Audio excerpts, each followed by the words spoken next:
Good morning. This is Pastor Lyn Linde with Goodland United Methodist Church. When we consider the cross, today we continue to take a look at Simon Peter the Rock. We pick up where we left off, talking about the power that Jesus had to raise the dead back to life. Perhaps you're wondering how in the world then I could ever deny him.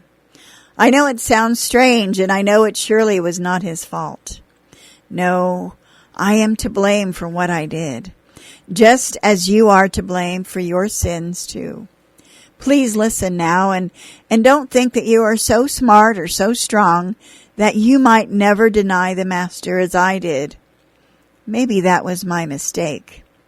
I judged that I was so strong, that I had such courage, that I would never do such a thing, even if I were threatened with imprisonment or death.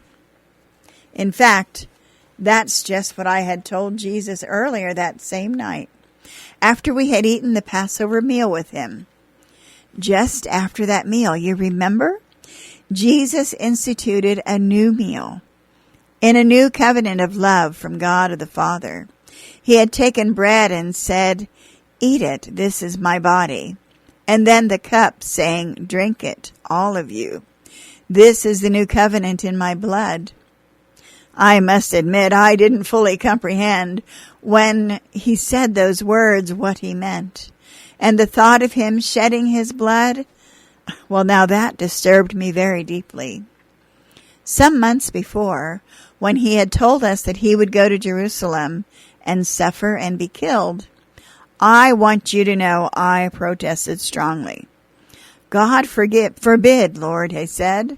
"This shall never happen to you." But how hurt and chagrined I felt when Jesus then said to me, "Get behind me, Satan. You are not on the side of God, but of men." Why on earth did he say that to me? Then that dark night came. He had just told all of us that we would all fall away and be scattered like helpless little sheep. Well, I knew the others were upset and frightened, but not me. I knew where I stood. "Even though they all fall away," I declared, "I will not, Lord," I said. "I am ready to go with you to prison and even to death."